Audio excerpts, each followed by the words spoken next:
So you are listening to Level Up, the official podcast of Ice Hockey Australia. I'm your host, Gordon Goodenough. Today's guest was drafted in the first round of the 2008 NHL Draft, has played 674 games and counting as a defenseman, and is currently playing for the Columbus Blue Jackets. Welcome to the show, Michael Del Zotto. Thank you for having me. I appreciate it. So you've played with some pretty special players and teammates over the years. I think Marian Gaborik and Henrik Lundqvist in New York, and played with the Sedins in Vancouver. And you also played with Tyler Seguin and Liev Schreiber, a.k.a. Ross the Boss Ray, for the St. Johns Shamrocks. How did you get into that opportunity? I had a buddy of mine who was actually filming to be in it, and he's from California, and the filming actually took place just outside Toronto. So he was coming to town to film, and they needed a few more hockey guys than he had asked. And at that time, me and Tyler were living together. So we're like, we thought it'd be a pretty cool experience.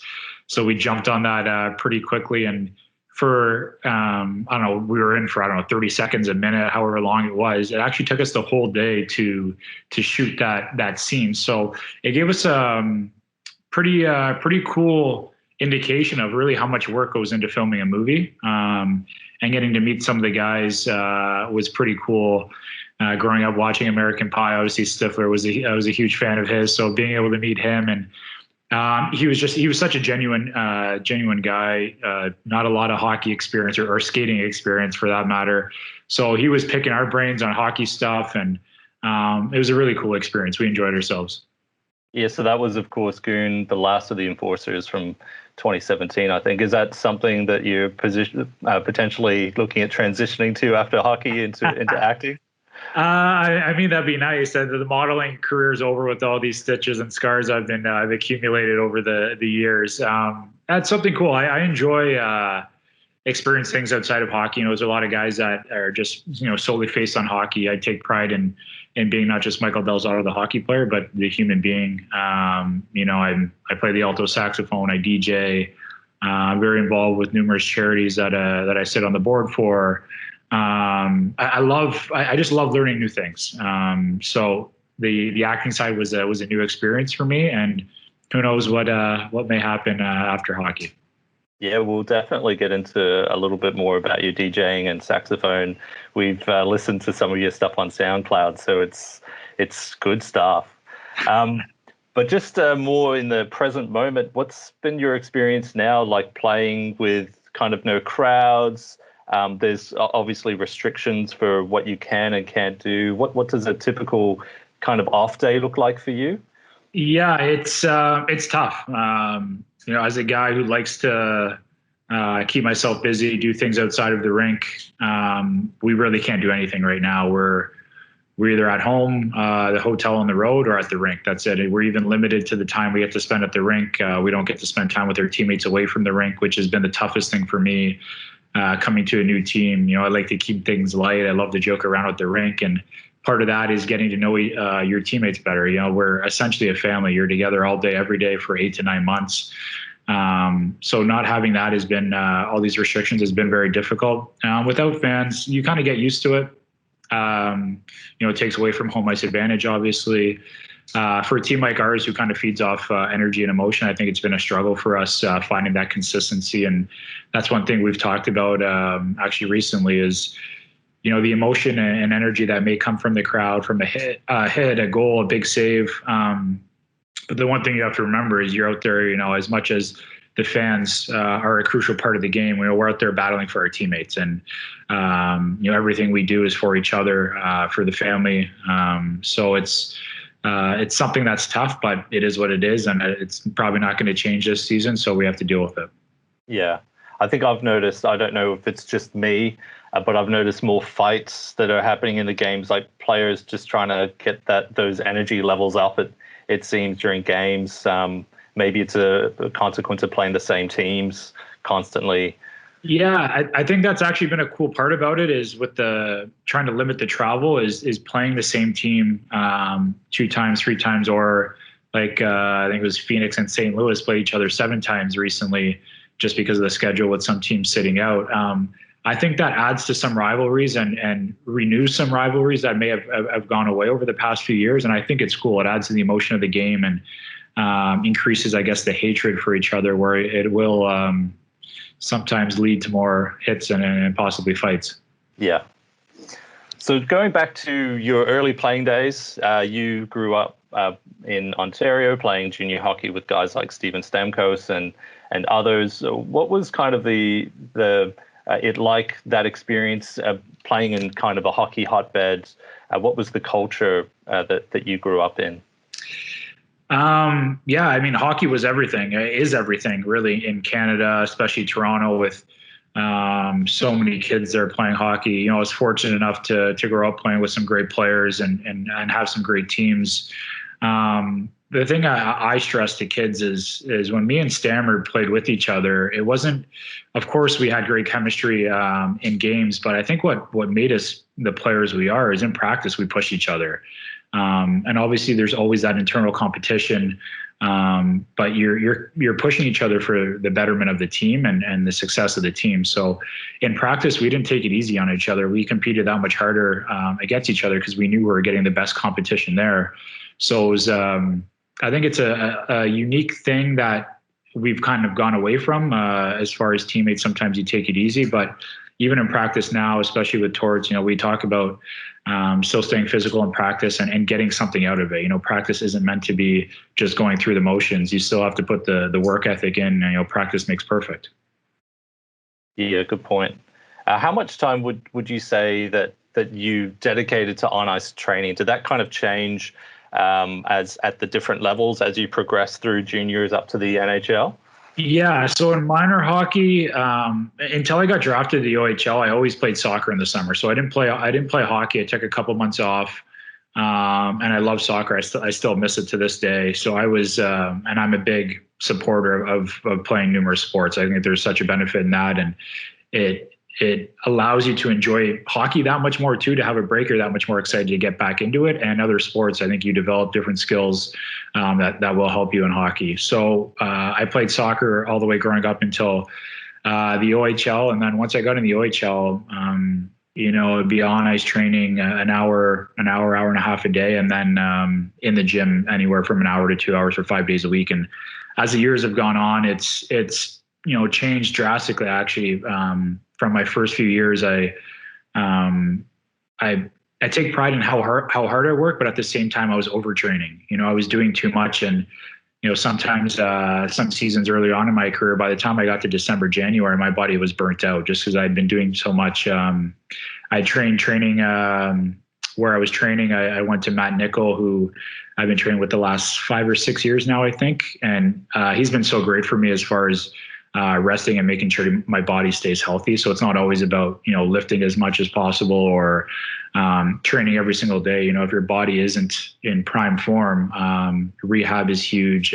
Treatment in normal times, you know, I have a special crew of people who take care of my body, and I fly them out to see me once a month throughout the season. So as the years have gone on, and now being in my 12th year in the NHL, it certainly looks a lot differently than when I was 19. After all the bumps and bruises, surgeries, injuries, you know, health is most important. Is just trying to get through a full year. So with training then, is that something that the team takes kind of control over, or do they give you as a player kind of leeway?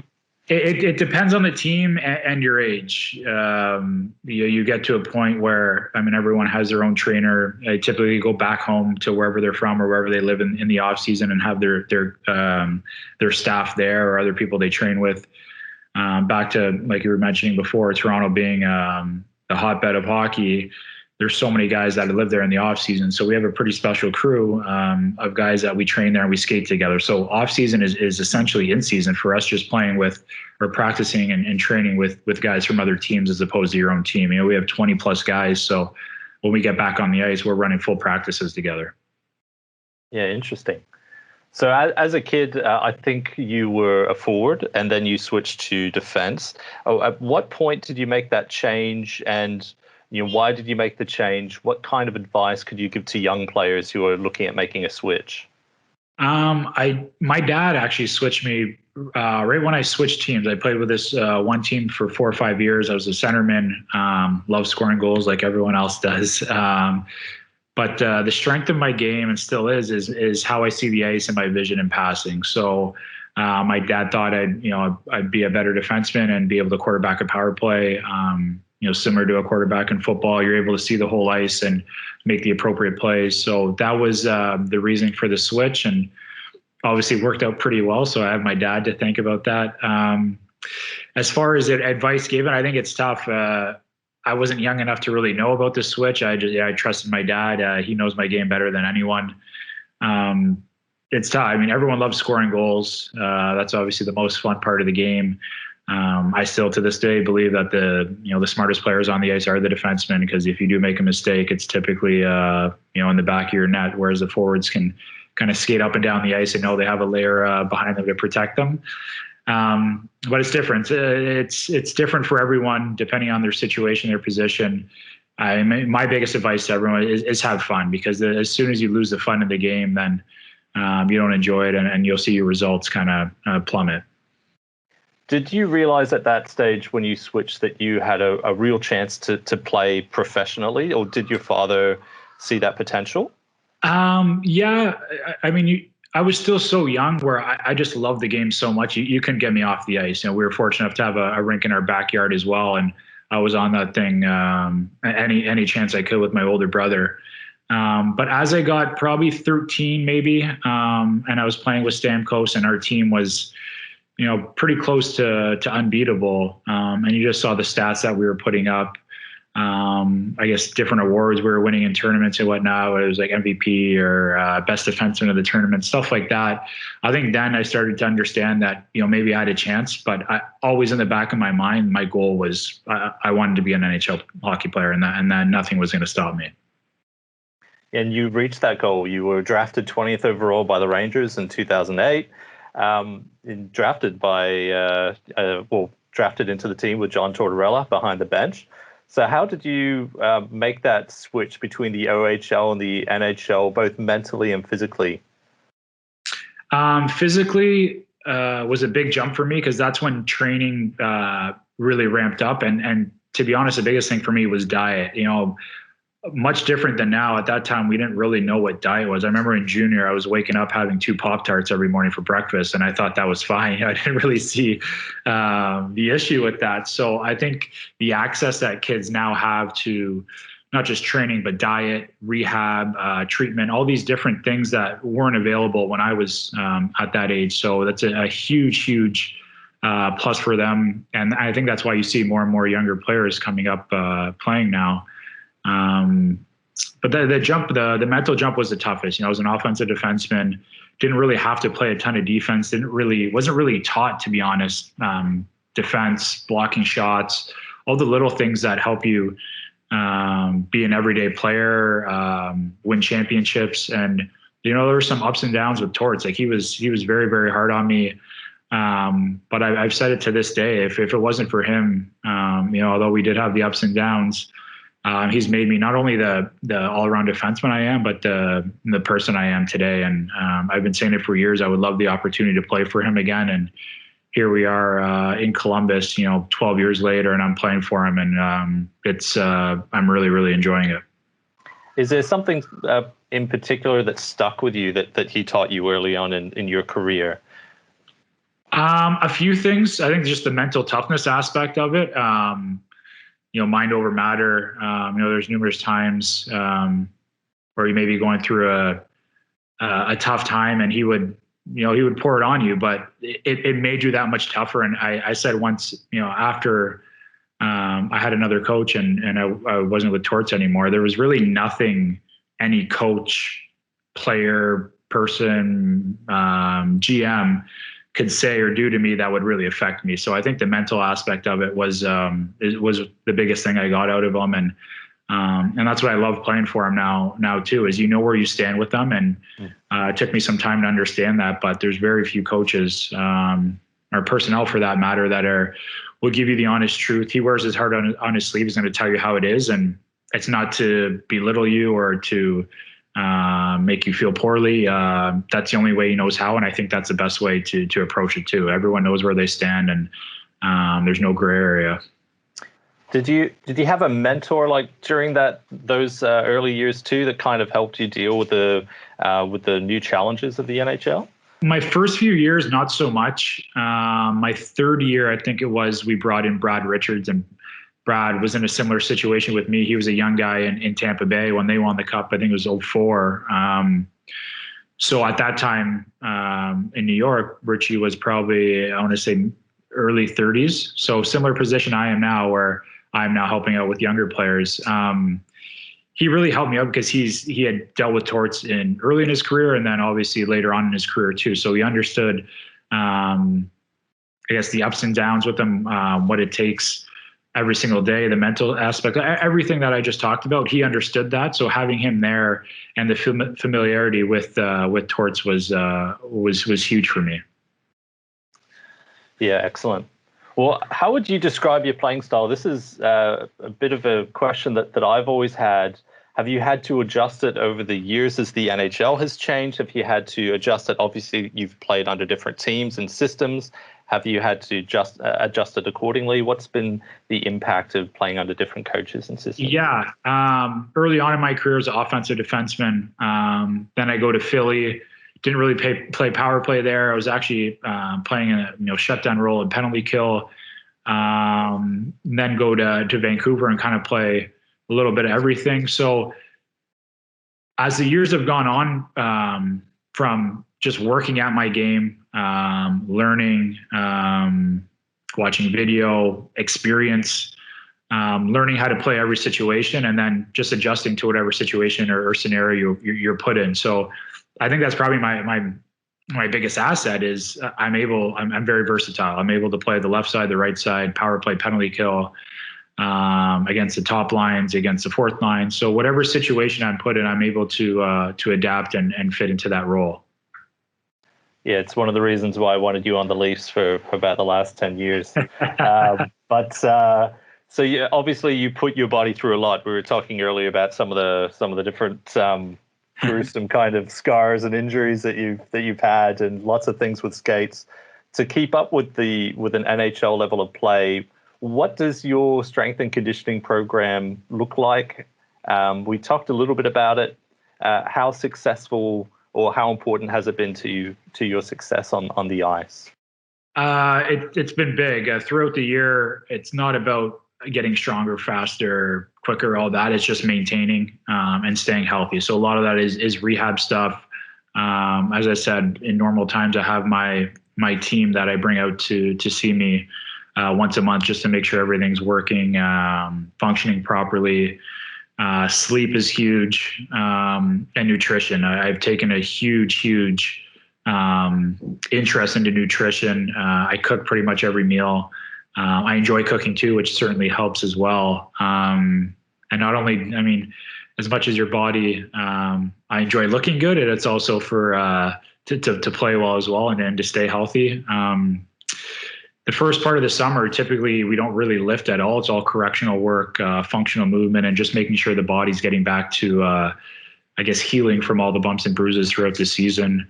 I'm only really lifting for probably a month or two, depending how long the off season is. So very different from when I was younger.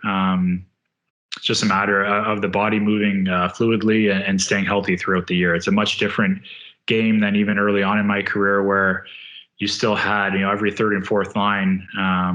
The fourth line were typically just three guys who fought. So you knew as a defenseman, every time you went back for the puck, someone was trying to, put you through the glass. Whereas now there's a little bit less, or a lot less contact, more skating involved. So it's a little bit of a different training style as well.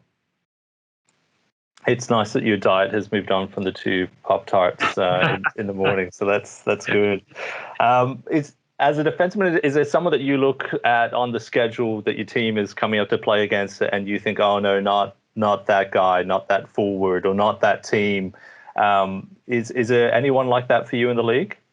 Yeah, for me, it's Nathan McKinnon and Connor McDavid. The thing with them is, for most players as a defenseman, everyone talks about gap, time and space. I personally believe with guys like that, you want to give them gap because those guys skate so well. They put pucks in positions where you can't really defend them. That the tighter the gap you have, they typically are going to blow by you and make you look silly, and you're going to be all over Sports Center. So giving those guys some gap, especially a guy like McDavid, he has a good shot, but he doesn't have a shot like Alex Ovechkin. So very different. That's part of maturing and experience throughout the game, understanding how to play different players. Even earlier in my career, it was always Ovechkin and Crosby. So very different players. Crosby, a much better passer. Ovechkin, the best shot that we've seen in who knows how long. So that is just experience, understanding who you're on the ice against, and that's just maturing and having years of experience to make those decisions, those split decisions when you're on the ice. We mentioned this earlier about your DJing skills in the locker room. I think we checked out your SoundCloud. We saw that you were the DJ for the Anaheim Ducks and now currently the Columbus Blue Jackets. You put together a few mixes as DJ MDZ. How did you get into DJing? What do you love about it? Obviously, you said that you like learning new things, but why specifically DJing? I've always loved music. House music is probably my favorite.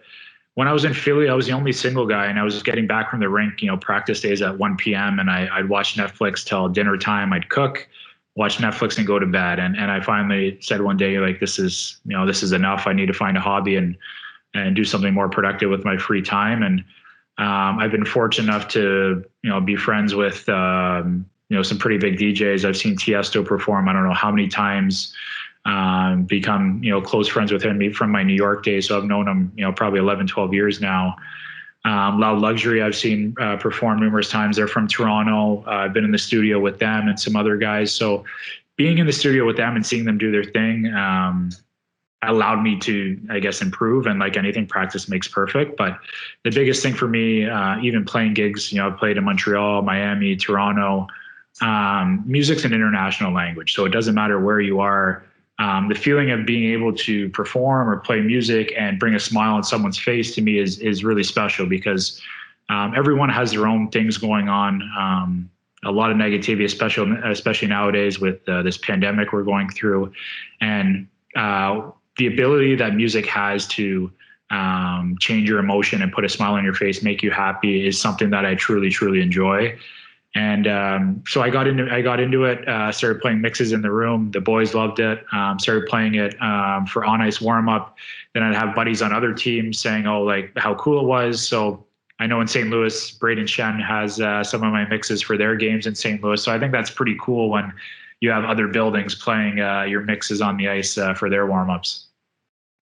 Yeah, we were discussing how we could potentially get some of your music for our podcast intro and outro music. It's really good. The saxophone is I love the saxophone too. Which is that you playing the saxophone in your mixes? No, I wish that was me. No, the sax is my favorite instrument. I love the sound. I think it's such a cool complementary piece of having like a nice deep house beat with the sax solo in the background. It's very European vibes, beach party vibes, which I love to travel. So anytime I'm in Europe, going to different beach parties or beach clubs, and you have the live sax there, that's heaven for me. I love it. So how can listeners find your music? On SoundCloud, like you guys, DJ MDZ, I have numerous, I don't know, I must have 50 plus mixes on there, I think, at this point. So I have, there's workout ones, which are, self-explanatory for working out or pump up stuff. I have some pool stuff, which is, I guess, a little bit more lounge, relaxed vibes if you're hanging by the pool. And then tropical stuff, which is even lighter if you're sipping a nice pina colada by the beach. It's good range. So coming back to an Australia-centric focus now, I don't know if you know much about ice hockey in Australia, but it's one of the challenges is the lack of ice rinks, the lack of availability of ice time for players. And I think you recently launched a program called Virtual Hockey. which was an aid to help players during the pandemic when rinks are closed in Canada and other places to improve their conditioning and core skills. Would you like to tell us a bit more about this program? Yeah. So when COVID hit in March, our season was canceled, postponed, whatever word you want to use, and we didn't know when we were going to go back to playing. I had moved back home to Toronto. Everything was shut down. So for me, I was trying to find ways to not only stay in shape, but keep my hockey skills sharp.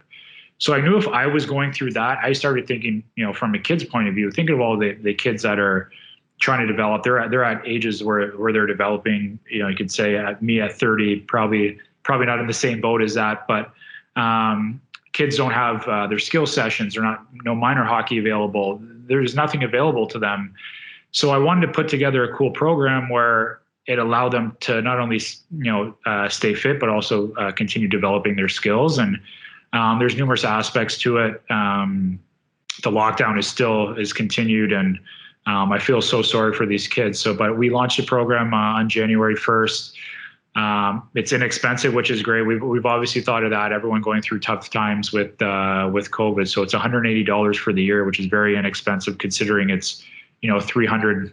I'm not sure in Australia, but in Canada, $300 just to rent 1 hour of ice. So very inexpensive. You can do it from the comfort of your own home. And not only is it applicable now, but even when hockey is back on, this is still an additional tool that you can use at home. It's a very short workout. We're continuing to grow each day, putting more videos up.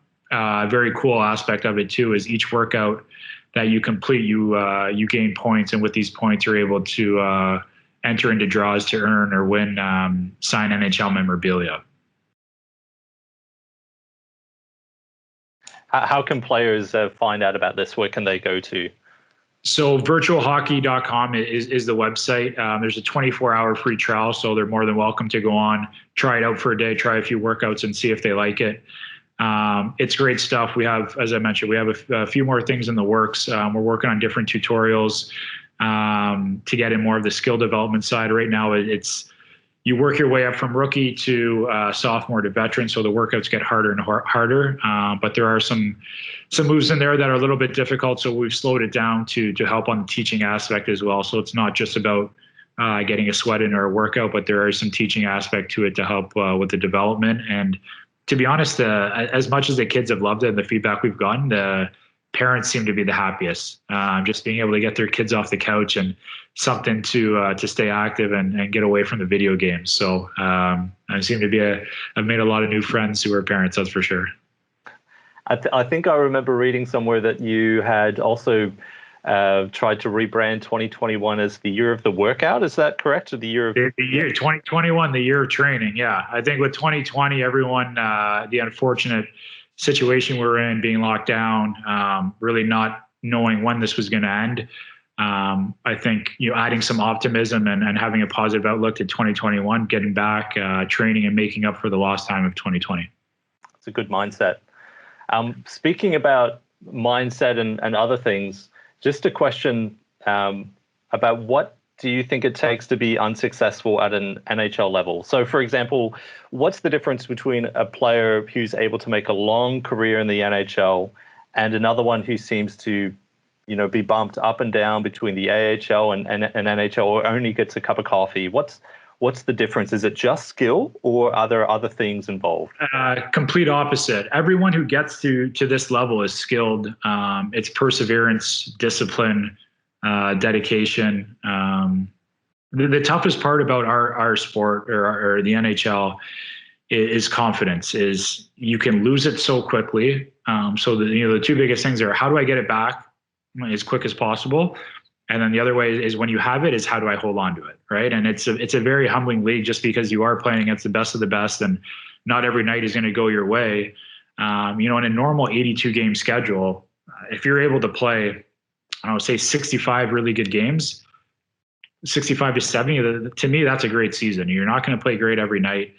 Even Connor McDavid has off nights. I think he's still so special, where he's going to get his points and whatnot, but it's impossible to play well every night. So I think the dedication aspect, the perseverance, where if things don't go well, you're not getting down on yourself and not quitting. And that's the biggest thing. I've had lots of ups, but lots of downs as well. And I mean, even this year, coming in only on a tryout and after having a great year last year, just with teams not wanting to spend money and the economy, the business side of things, came in on a tryout. And if you're going to go down, you're going to go down swinging, and things have worked out. And here we are 17, 18 games in, and it's been a great start. Yeah, I've got you on my fantasy league team. So thank you for your goal and 5 assists. It's been very helpful so far this year. Appreciate it. No problem. So just a final couple of questions. Now, we're sure that you still have plenty left in the tank. You're only 30 years old. But looking back on your career thus far, what are 3 life lessons that you could take away from your career so far? That's a great question. Wow. 3 life lessons. I mean, the first one it's probably not the one you're going to want to hear. But there's more to life than hockey. And I think I've learned that as I've gotten older, and I'll dive into that a little bit more in a second. The second is always believe in yourself, no matter what anyone tells you. I mean, you have to be your biggest support system. Of course, you have family, and I'm single, but for guys with wives, girlfriends, they have that support system as well. But you have to be your biggest support. You have to be your biggest cheerleader, so to speak. And the third one is enjoy it, because Brad Richards, when he came to New York, I was 21. He was 30 something, and he even said to me, he said, "Enjoy it, because time flies and it goes by quick." And that felt like yesterday he said that to me, and here we are. I'm in my 12th season. I'm 30 years old, and now I'm telling that to young guys. And I tell myself that every day too, is enjoy it, because you don't know when it's going to be gone. And then back to my first one, there's more to life than hockey. And I think sometimes you get so caught up in every game, every shift, every mistake, and you don't get to appreciate how fortunate we are to be doing what we're doing. But at the same time, I mean, understanding that it really is just a game. And yeah, it is our occupation. It's our job. This is what puts food on the table for our families. It's a game. And as I've gotten older, and as I mentioned before, doing other things away from the rink, and getting more involved with charity work, and I got very involved with the Ronald McDonald House in Vancouver. And I think that was very eye-opening for me, getting closer to these families and seeing what real struggles were and what they were dealing with on a day-to-day basis, but how happy, enthusiastic, optimistic these kids were was, I'm getting goosebumps talking about it right now, was so inspirational, because you can have one bad shift and that can ruin your game, your day, the next day. And it's so minuscule, and really in the grand scheme of things is nothing compared to what we have to endure in daily life. And I know there's been times with my family that, my dad is my biggest supporter, but sometimes we don't see eye to eye on how I should play. He sees me playing a certain way, where the coach obviously calls the shots, and I need to please him over my dad, because my dad's not cutting the checks for me. So I think understanding, again, that as much as hockey is our life, but there is much more to life than hockey. And I think once you understand that, you appreciate the game that much more, and success seems to follow as well. You mentioned Ronald McDonald House charities. Is there, and you mentioned some at the beginning, some things that you're passionate about. Is there anything that in particular that people can that you'd like to support, that people can support? Yeah, Ronald McDonald House was the biggest one that I got. I was very fortunate in my time in Vancouver. I went there to visit one day, got along with the kids, and they had given me my own visitor pass. So I'd show up there once a week, sometimes twice a week. Anytime we were home, I'd go in, and I still have relationships and friendships from those days. And this was 4 years ago or so. I belong to Coast Against Cancer Foundation, which is all across Canada. I've been doing a lot of work with them. For whatever reason, I think I love kids, and just going to the hospital and into the Ronald McDonald House once, that was something that that moment I'll never forget. And I think that's something that's near and dear to me. And I've continued to support them. And again, as I mentioned before, seeing how the smile on these kids' faces and what they have to deal with every single day is they're so inspirational. And it really changed my life, to be honest with you. My whole outlook on life really changed from that moment on. And I try to raise awareness as much as possible. You can see on my social channels, at MDZ Official, my Instagram, I'm posting constantly on there on ways that everyone can help, and every little bit matters. So it's something I'm passionate about, something that I really enjoyed in my time in Vancouver. And unfortunately now, with where we're at in the world, and I can't get to Columbus here to the hospitals and visit and spend my time there. No, that's excellent. We've really appreciated your thoughtful, considered responses to those questions. That's phenomenal.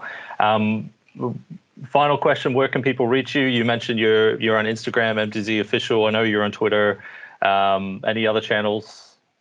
No, those are the two. I'm not a big TikTok guy, so you won't see me doing any dances on there.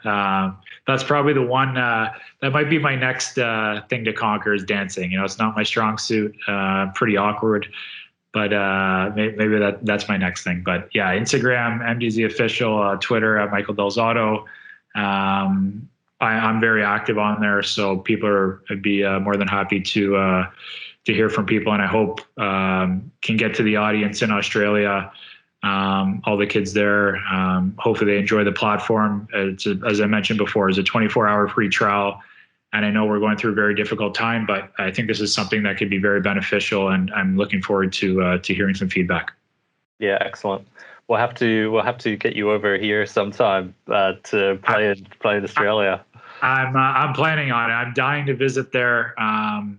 Unfortunately, it is a little bit far away, and I think I want to spend as much time as possible on there, not just do a week or two. I'd love to go there for a couple months. So it's probably most likely a post-hockey vacation, but I do plan on spending quite a few months there and enjoying it. I've heard nothing but great things. Yeah, great. Well, thanks again. Thanks so much for your time and for joining us on the podcast. Thank you for having me. I appreciate it.